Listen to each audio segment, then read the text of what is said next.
एक बार भगवान गौतम बुद्ध अपने भिक्षुओं के साथ एक वृक्ष के नीचे बैठे हुए थे।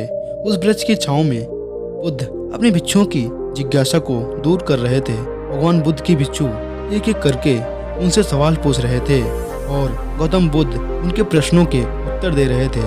बुद्ध की उन भिक्षुओं में से कुछ भिक्षु ऐसे भी थे जो कुछ समय पहले ही संघ से जुड़े हुए थे। इसके कारण उनके भीतर वह समझ पैदा नहीं हुई थी कि जो गौतम बुद्ध के प्रवचनों को समझ सके। गर्मियों का समय था, सूरज अपने चरम पर था और चारों तरफ धूप ही धूप थी, लेकिन उस वृक्ष के कारण बुद्ध और उनके सभी भिक्षु आराम से छांव में बैठे हुए थे। इतने में ही एक भिक्षु की नज़र एक बूढ़े व्यक्ति पर पड़ती है जो उस वृक्ष के पास से गुजर रहा था। वह भिक्षु उस बूढ़े व्यक्ति को देखकर अचानक से हंसने लगा।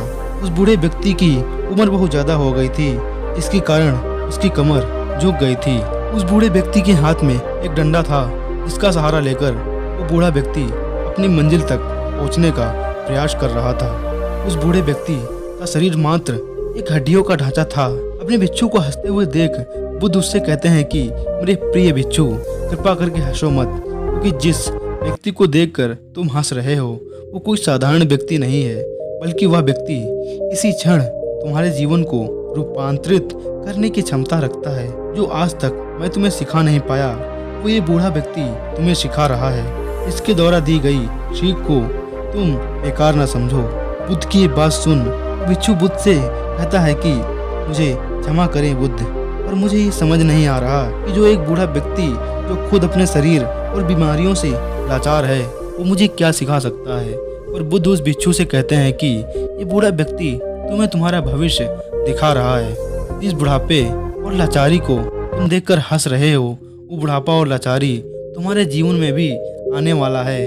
वह बूढ़ा व्यक्ति तुमसे कह रहा है कि अभी समय है, इस शरीर को अच्छे कर्म के लिए उपयोग करो। अगर ये तुम्हारा स्वस्थ शरीर हाथ से निकल गया तो फिर से वापस नहीं आएगा। और अभी तुम्हारा शरीर अच्छे से काम कर रहा है, जैसे कि तुम्हारे हाथ, पैर, आँख और कान, ये सभी चीज़ें सही से काम कर रही हैं। यह छोटी बात है और क्या तुम इसे मामूली सी बात समझ रहे हो?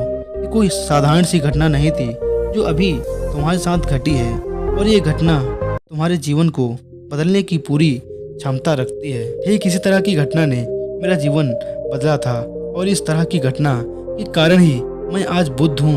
फिर वह भिक्षु बुद्ध से कहता है कि क्षमा करें बुद्ध, परंतु मेरे मन में ये विचार ही नहीं आया कि मैं उस बूढ़े व्यक्ति से कुछ सीख सकता हूँ। उसे देखकर केवल मुझे हंसी आ गई।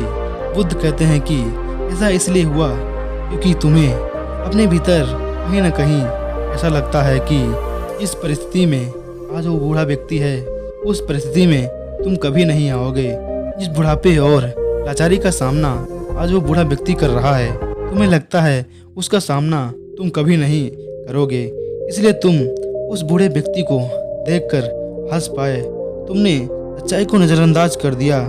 अगर तुम सच्चाई को देख लेते तो चाह कर भी अपने आंखों से आंसू नहीं रोक पाते, परंतु तुमने सत्य को अनदेखा कर दिया और तुम बहुत बड़ी संभावना से चूक गए हो। बुद्ध की ये बात सुन वो भिक्षु बुद्ध से क्षमा मांगता है और ये निश्चय करता है कि वह अपने स्वास्थ्य का उपयोग अपने अहंकार को बढ़ाने में नहीं, परंतु परम सत्य को पाने में करेगा। दोस्तों, जो लोग इस कहानी को सुन रहे हैं, हो सकता है कि आप बड़ी बड़ी समस्याओं में हों या बड़ी से बड़ी परेशानी से जूझ रहे हों। जब तक आपका स्वास्थ्य ठीक है तब तक आप बड़ी बड़ी समस्याओं से बाहर आ सकते हैं। इसलिए भगवान बुद्ध ने कहा है, हमारा स्वास्थ्य ही हमारा सबसे बड़ा उपहार है जो हमें इस सृष्टि से मिला है, इसलिए इसका उपयोग सही से करें।